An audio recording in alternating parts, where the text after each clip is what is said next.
Hello everyone, welcome back to the channel. Today we're re-diving into a major development out of Ukraine that has been making headlines around the world. Ukraine has just unveiled what many are already calling the Moscow Killer. This isn't just another piece of military equipment. It's being described as a potential game changer in the ongoing conflict. And in this video, we'll break down what it is, why it matters, and how it could reshape the battlefield as well as the wider geopolitical balance. When we hear a name like Moscow Killer, it naturally sparks curiosity.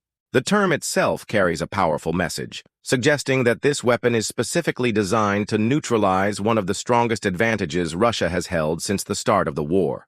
For months, Ukraine has relied on Western-supplied systems and creative strategies to push back against Russia's massive arsenal, but this unveiling signals a step into a new era where Ukraine is showcasing its own homegrown solutions. The Moscow Killer is not just about symbolism. It highlights Ukraine's increasing ability to innovate under pressure. From the early days of improvised drones and repurposed commercial tech, Ukraine has now developed advanced systems that rival what many thought only global superpowers could produce. The unveiling shows determination and resourcefulness, and it also sends a psychological message. Ukraine is not only defending itself, but is actively preparing tools that could strike fear deep into the Russian command. One of the biggest challenges Ukraine has faced is Russia's dominance in long-range strikes. Moscow has used its vast missile stockpiles to target cities, infrastructure, and critical supply lines, often without much fear of retaliation in kind. But that's what makes this new Ukrainian development so important. The Moscow Killer is said to have the range, precision, and destructive capability to hit far behind the front lines, even into areas Russia once thought untouchable. This changes the calculus. If Ukraine now has a weapon capable of reaching into the heart of Russian-controlled territories, or even threatening symbolic targets in Russia itself, the entire strategic landscape shifts. Suddenly, Moscow cannot assume immunity, and Russian commanders have to worry about defending areas that once felt secure. It forces a redistribution of resources and attention. Beyond the tactical level, this weapon also has massive symbolic power. Since the invasion began, Russia has often relied on intimidation, using its sheer size, arsenal, and propaganda to project strength. Ukraine unveiling something called the Moscow Killer undercuts that narrative. It tells the world that Ukraine is not only surviving but also capable of innovation and offense. It gives Ukrainians a morale boost and sends a message to allies that their support is being translated into tangible advancements. Of course, we should ask what exactly this system is. While official details are limited, sources suggest that it could be a long-range drone, a cruise missile, or even a specialized strike platform that integrates multiple technologies. What's most interesting is how Ukraine has blended Western support with its own ingenuity. Over the last year, we've seen Ukraine adapt drones to strike deep inside Russia, sometimes hundreds of kilometers away. This new system appears to take that to another level: greater payloads, longer ranges, and more precision. One crucial point is how cost-effective it might be. Russia spends millions on large ballistic missiles, but Ukraine has shown it can design systems at a fraction of the cost while still inflicting significant damage. If the Moscow Killer follows that pattern, it could become a sustainable weapon, allowing Ukraine to keep pressure on Russia without relying solely on expensive Western donations. Affordability and scalability are key if Ukraine wants to maintain momentum over the long term. Another angle worth considering is the timing of this unveiling.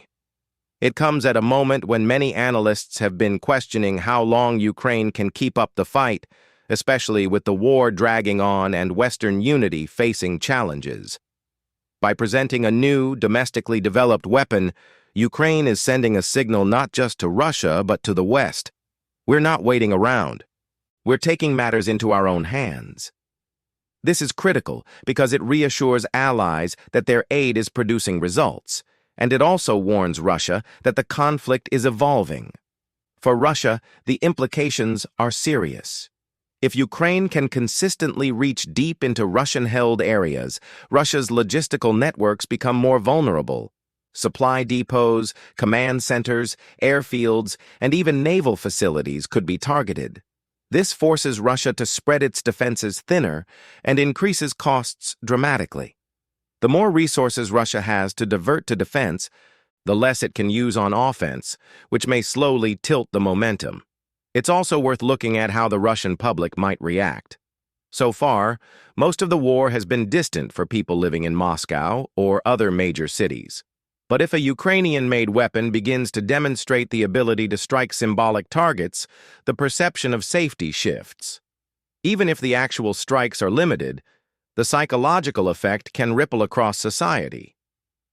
People begin to question the narrative of invulnerability that the Kremlin has worked so hard to maintain. Internationally, this development could impact how allies and adversaries view Ukraine. For NATO and European partners, it shows that Ukraine is not simply a recipient of help, but a capable innovator in modern warfare. For nations on the fence, it demonstrates resilience and creativity.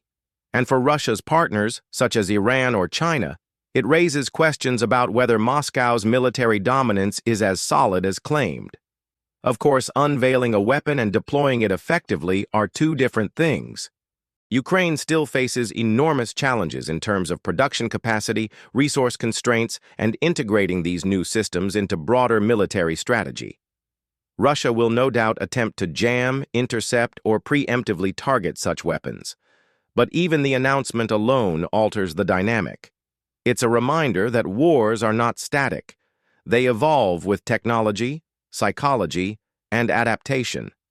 Looking ahead, the Moscow killer represents more than just a single weapon. It reflects a broader trend of asymmetric warfare. Ukraine knows it cannot match Russia missile for missile or tank for tank. Instead, it leverages precision, innovation, and unpredictability. This is what has allowed Ukraine to hold off a far larger adversary for so long, and this new development reinforces that strategy. We also need to consider the risks. Any weapon capable of striking deep into Russia raises the stakes. It could provoke harsher retaliation, escalate tensions, and test the patience of Ukraine's allies, some of whom are wary of being drawn into direct conflict. The balance between effective deterrence and uncontrolled escalation is delicate. Ukraine must navigate this carefully to maximize impact without crossing red lines that could backfire. Still, the unveiling of the Moscow killer is a testament to Ukrainian resilience. It demonstrates that even under relentless bombardment, economic hardship, and constant pressure, the country is pushing forward technologically and strategically. It's a message of defiance and capability rolled into one. So what does this mean for the future? If Ukraine can mass-produce and effectively deploy this system, we may see a shift in how battles are fought. No longer limited to defending against Russian strikes, Ukraine could impose its own pressure in ways that change the rhythm of the war. This doesn't guarantee victory, but it ensures that Russia can no longer assume dominance without consequence. For Ukrainians, this development is a point of pride. It symbolizes survival, innovation, and the refusal to be defeated. For Russia, it's a new challenge to overcome, one that complicates its already overstretched campaign. And for the rest of the world, it is a reminder that the conflict is far from over and is continuing to evolve in unpredictable ways. In the end, the Moscow killer is more than just a headline-grabbing name. It's a reflection of how determination and necessity can spark innovation, even in the harshest conditions. Ukraine has shown once again that it is not backing down, and that the fight for its sovereignty continues with renewed strength. And that wraps up our deep dive into Ukraine's newly unveiled Moscow killer. What do you think about this development? Is it a turning point in the war, or just another step in a long struggle? Let me know your thoughts in the comments below, and as always, thank you for watching. Don't forget to like, share, and subscribe for more updates on global events and military developments.